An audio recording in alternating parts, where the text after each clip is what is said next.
Hello everyone, Brett the Comic Novice here, and yet again in my personal life, I've had yet another conversation discussing how Superman is actually the best superhero character possibly ever created. And it is even stated perfectly in Action Comics 1054, which just it just keeps on getting better and better. Phillip Kennedy Johnson truly gets the character of Superman, or at least as I see that Superman should be, as well as Joshua Williamson. But this is Action Comics 1054, I think is probably the best comic book that came out during New Comic Book Day on, the last week of April.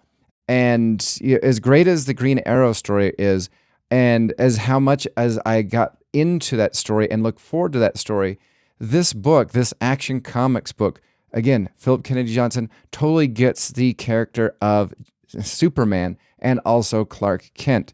And just with that, we'll just open up the book and look at just the amazingness of the character, the voice of Superman as done through Phillip Kennedy Johnson.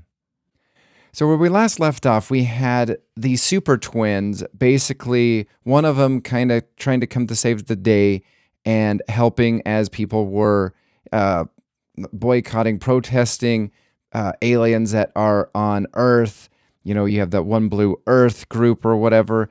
And however, it was a complete setup by Metallo, as Metallo and his Metallo clones or his Metallo drones or whatever, the people that he used to create other versions of himself, are waiting in the winds just for this instance.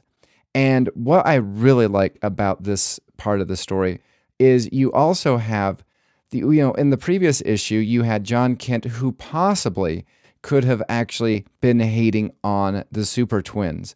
And in this one, there is a lot of compassion. When you're not trying to force him to talk about how much he likes Jay Nakamura or whatever, John Kent, it seems like teenage John Kent is actually a legitimate character, as, written by somebody who seems to be somewhat competent. Additionally, what I like is he wants to right the wrong. He knows he made a mistake with, allowing them out of his sight and his carelessness or whatever. He is kind of being a big older brother, which is, what I think they need to be doing with John Kent, if not like moving him from to a new Earth or de-aging him, which the second story written by Dan Jurgens could actually legitimately get done, possibly. Then we get to Clark Kent Superman, which with this fantastic splash page where he is going through everybody, he's listening. He's trying to find the super twins, and he's listening, and he hears his favorite heartbeat, which is John Kent. He hears Lois. He hears Jimmy Olsen. He even hears his boss, Perry, from the Daily Planet. And then he finds a pair of heartbeats that are a little bit different because they came from a War World and also a metallic sounding heart. So he knows where Metallo is and also the super twins are. It is fantastic. This just goes into the kind and compassion that Clark Kent Superman has. You have this standoff between Metallo and Superman, which is additionally just phenomenal writing. You have the envy that Metallo has for all the things that Superman has, how he's, handsome, how he, is dashing, how he has his family together compared to him, who is this metallic creature, a brain in a jar, in a metallic drone suit. And, the flesh is slowly peeling off of his skin. His sister is being held captive, basically being held against her will, possibly arrested for things. We thought that it was Lex Luthor the entire time. And then again, we get the payoff at the very end that this whole thing was set up by the cyborg Superman, which is just, can I tell you, I've not read many stories with cyborg Superman, but you know what? This is just a phenomenal story. It keeps on getting better and better. Then again, we get the second story in Action Comics. Now, I've actually purged every single one of the 4.99, comics that have multiple stories in them. Now, granted, now Superman, the one by Joshua Williamson, is a standard size, and it is also 4.99. But I feel as though I care enough about the character and also what the creators are currently doing to allow me to pay the monthly payment for that. So we get the second story, which is written and drawn by Dan Jurgens. So this is the, John Kent, the pre-rebirth John Kent, where he and a space princess were trying to escape. He decides to try to help her. He puts his hands into the fire, burning them. And here is where some people could be like, oh, we found a way to probably de-age him. This princess takes his burned hands, and she has the ability to either make things go faster or reverse time before something happens. And she de-ages his hands, which kind of sounds a little odd, but de-ages his hands to before they were born. So, you do have that aspect of the entirety of, how we could possibly de-age him if not being abducted or hit by a baby ray. That happened, at least from a lot of the covers that I've seen, happened so many times in the Silver Age.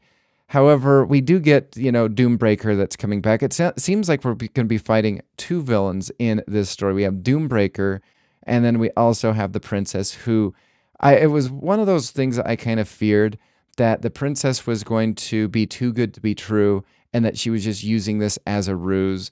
And sadly, we did come down and find out that it was a ruse. Now, additionally, as June rolls around, we are going to be, I think it's June, we have the Steelworks #1 that is going to be coming out. And this is the third backup story that is setting that whole thing up. Now, again, don't really know too much about Steel. It seems like kind of like a Superman. From what I recall, he idolized Superman. Superman saved him. And now we have, and it even goes into the story itself, but we also have John Henry Iron, who is basically created a Superman suit around the image of Iron Man, and he goes against possibly a foe, I don't know, and then he basically does kind of like the Robert Downey Jr. I am Iron Man type of a situation at the very end of the comic book, coming out saying, arriving as Steel and sharing to the world who he is. Now, I'm okay with this, but also dreading this at the same time, because the last time last time Superman revealed his identity, it took the entirety of Lex Luthor to wipe that knowledge from anybody's mind. And if they remember it, they suffer a stroke, which is funny because there's an aspect of this comic where Superman just takes off in a crowd, bunch of people, and people have their cameras out. So if somebody were to see that, instant hospitalization for that. So that being said, I'm loving this. I'm loving this Action Comics. I would continue to pay for it if they raised it $1-2, because just of the quality of writing, the quality of art that is being done, and the quality of care that I see within the pages of Action Comic, as well as Superman. So that being said, I'm loving this, even at the price. I strongly recommend it. It was to me the best of the week for New Comic Book Day for the last week of April 2023. I don't know, what are your thoughts? Like, subscribe, whatever. I again appreciate the suggestions for some of the Green Arrow stories in the previous video and all the interaction. So again, yeah, thanks for everything. And until next time, I will see you in the dollar bin, hopefully, where I can at least find some old stories, some old Superman stories, similarly to the tone, the quality of Action 1054.